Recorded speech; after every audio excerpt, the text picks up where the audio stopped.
नमस्कार विद्यार्थियों, आज हम दूसरा पाठ करने जा रहे हैं जिसका नाम ईदगाह है, जिसके लेखक प्रेमचंद जी हैं। तो यहाँ पर प्रेमचंद जी ने ईदगाह कहानी में एक बाल नायक यानी एक बच्चे की कहानी जिसका नाम हामिद है, वो अपने दोस्तों के साथ ईद के दिन ईद के मेले में जा रहा है यानी ईदगाह जा रहा है। तो वो अन्य बच्चों के साथ खिलौने मिठाई खरीदते हैं और हामिद अपनी बाल सहज इच्छाओं का दमन करता है। मतलब अपनी बच्चे को बहुत सारी इच्छाएं होती हैं खिलौना और मिठाइयाँ देखकर उसे लेने की खरीदने की, लेकिन वह अपनी इच्छाओं को मारकर अपनी दादी अमीना के लिए एक चिमटा खरीदता है, क्योंकि उसे अब उस वक्त और कुछ नहीं सोचता है। वह कहता है कि मेरी दादी जब रोटियां उतारती है तवे से तब उसके हाथ जल जाते हैं, तो इसीलिए वह अपनी दादी के लिए चिमटा खरीदता है। और इस तरह से उसने दादी के प्रति प्रेम और उपयोगी चीज खरीदने की विवेकपूर्ण बुद्धिमत्ता को प्रकट किया गया है। तो यहाँ पर पाठक जो है वह बालक हामिद के त्याग, सद्भाव, विवेक को देखकर भाव विभोर हो जाते हैं। तो देखें अब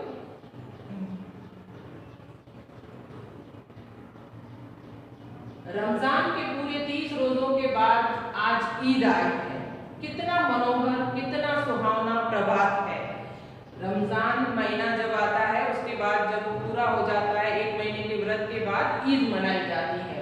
तो ईद मनाने के बाद लोग जो है वहाँ मेले में ईदगाह यानी जहाँ नमाज पढ़ते हैं, मस्जिद जाते हैं, तो वहाँ पर एक मेला लगता है। तो वहाँ पर इसीलिए कहा है कि रमजान के 30 रोजों के बाद आज ईद आई है। कितना मनोहर, कितना सुहावना प्रभात है, यानी सुबह है, कितनी सुंदर है, कितनी सुहावनी है।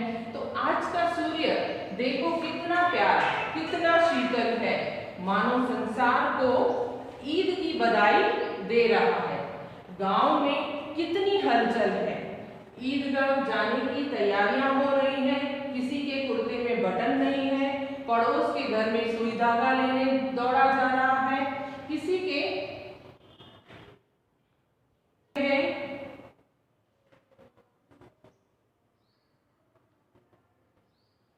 हो गए हैं, उसमें तेल डालने के लिए तेली के पास भागा जा रहा है।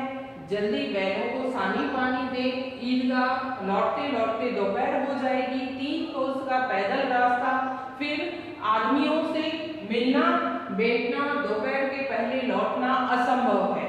यानी इस तरह से वो जब ईदगाह के मेले में जाएंगे तो सुबह किसी के कमीज का यानी शर्ट का बटन टूट गया है तो वो बाजू वाले के घर में सुई धागा लेने जा रहा है। तो कोई जल्दी जल्दी गाय बैलों को खाना खिला रहे हैं, क्योंकि ईदगाह जाएंगे तो उधर से लौटते लौटते दोपहर हो जाएगी। तो बेचारे पशु जो है वह भूखे रहेंगे, इसीलिए उनको जल्दी से बैलों को खाना खिला रहे हैं।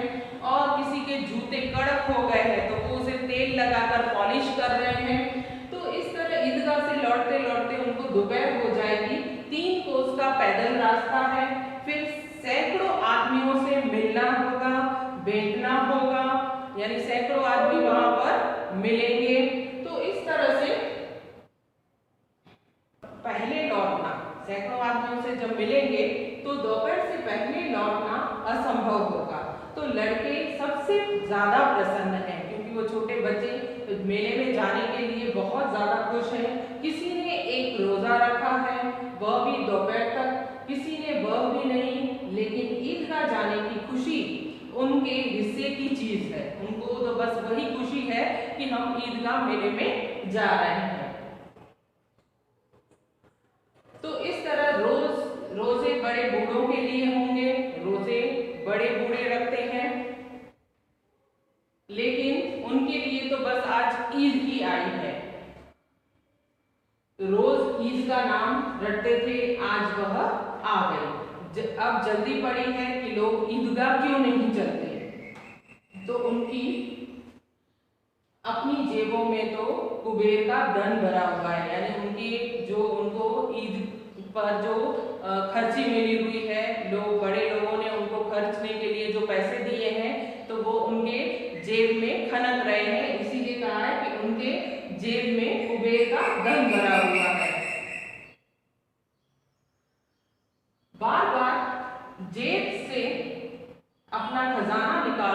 गिनते हैं और खुश होकर फिर रख देते हैं। तो महमूद गिनता है 1 2 10 12, उसके पास 12 पैसे हैं।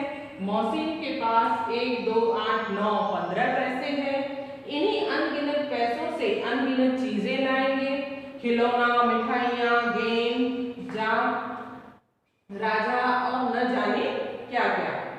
तो और सबसे ज्यादा प्रसन्न है हामिद, गरीब सूरत दुबला पतला लड़का जिसका बाप गत वर्ष हैजे की बेग हो गया था। यानी हामिद एक दुबला पतला गरीब लड़का है जिसके माँ बाप नहीं हैं और उसके पिता जो है लास्ट ईयर गत वर्ष जो है वह हैजे के, हैजा मतलब कॉलेरा के शिकार हो गए थे। उस बीमारी में उनकी मृत्यु हो गई थी। तो इसी तरह से फिर एक दिन माँ भी मर गई। अब हामिद अपनी बूढ़ी दादी अमीना की गोद में है और उतना ही प्रसन्न। हामिद के पांव में जूते नहीं है, सिर पर एक पुरानी टोपी है जिसका गोटा काला पड़ गया है, फिर भी वह प्रसन्न है। अब हाफिज अमीना अपनी कोठरी में बैठी रो रही है। अमीना हामिद की दादी का नाम है। तो वह एकदम गरीब है, ईद मनाने के लिए उनके पास न पैसे हैं, न खाना है, न मिठाइयाँ हैं, कुछ भी नहीं है। तो इसीलिए वह बैठी रो रही है अपनी कोठरी में, कोठरी यानी घर में वह रो रही है।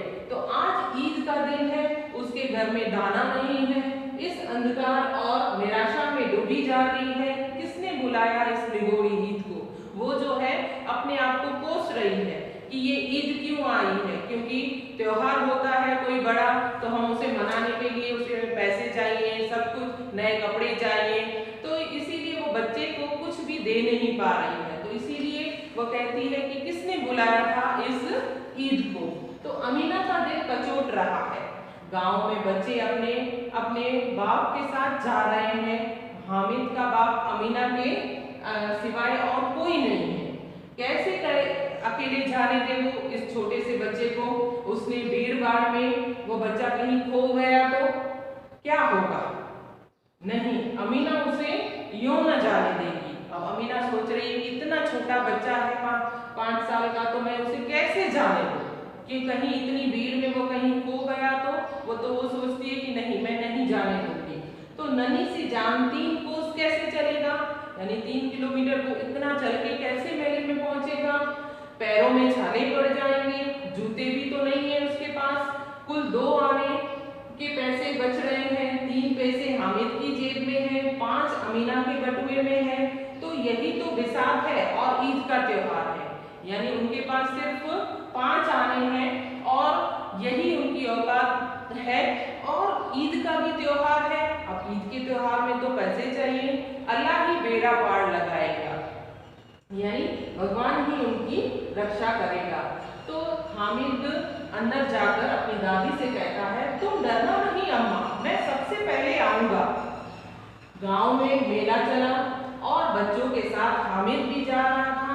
कभी दौड़कर आगे निकल जाता, फिर किसी पेड़ के नीचे खड़े होकर साथ वालों का इंतजार करता।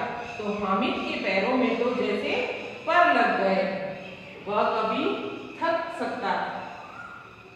यानी हामिद इतना खुश था कि वह एकदम दौड़े हुए जा रहा था, दौड़कर मेले में जाने को सबसे आगे चल रहा था, जैसे उसके पैरों में पर लग गए हों। और इतना खुश था कि वो किसी का इंतजार, साथ में चलने वाले दोस्तों का इंतजार आगे रुककर फिर करने लगा, फिर आगे जाने लगा। तो इस तरह से वह थका नहीं था।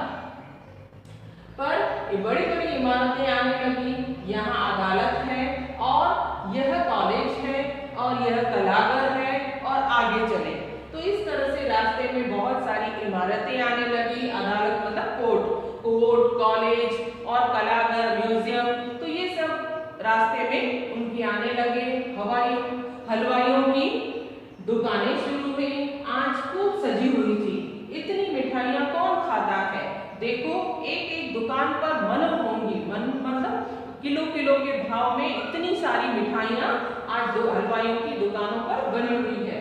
तो सहसा ईदगाह नजर आए। यानी वो मस्जिद नजर आई। इमली के घने वृक्षों की छाया है, नीचे पक्का फर्श है, उस पर जाजिम बिछी हुई है। जाजिम मतलब कारपेट, कारपेट बिछी हुई है और रोजेदारों की पंक्तियां एक के पीछे न जाने कहां तक चली आ रही हैं। जिन्होंने रोजे रखे हुए हैं वो नमाज पढ़ने के लिए एक दूसरे के पीछे लाइन में खड़े हुए हैं। पंक्ति मतलब लाइन में एक दूसरे के पीछे खड़े हुए हैं और यहाँ कोई धन और पद नहीं देखता। यह ग्रामीणों ने भी वजू किया है, पिछली पंक्ति में खड़े हो गए, यानी वो गांव से आने वाले भी नमाज पढ़ना चाहते हैं, भले उन्होंने रोजा ना रखा हो तो क्या हुआ, लेकिन वो उस दिन नमाज जरूर पढ़ते हैं। तो इसीलिए वो जैसे वहां पर पहुंचे तो वो फिर से उनके पीछे खड़े हो गए। और कितना सुंदर संचालन, यानी कितना अच्छे से वहां पर व्यवस्था की गई है कि लोग एक दूसरे से के पीछे लाइन से खड़े हैं। कितनी सुंदर व्यवस्था। हजारों सिर एक साथ सिजदे में झुक जाते हैं, यानी हजारों सर एक साथ भगवान की उस मस्जिद में भगवान के पास झुकते हैं। तो फिर एक साथ साथ खड़े हो जाते हैं, मानो भातृत्व का एक सूत्र समस्त आत्माओं को एक कड़ी में बांध रहा हो, यानी एक भाईचारे की भावना जो है वो एक दूसरे को बांध रही हो, ऐसे मालूम होता है। सब जब एक साथ मिलकर भगवान के आगे झुकते हैं तो ऐसा लगता है मानो एक दूसरे के भाई हो और उस भाईचारे की भावना जो है वहां पर दिखती है। तो नमाज खत्म हो गई, लोग आपस में गले मिल रहे हैं। अब मिठाइयां और खिलौनों की दुकानों पर दावा होता है। तो ग्रामीणों का यह दल इस विषय में बालकों में कम उत्साही नहीं था। यह देखो हिंडोला है, हिंडोला मतलब एक झूला है और एक पैसा देकर चढ़ जाओ।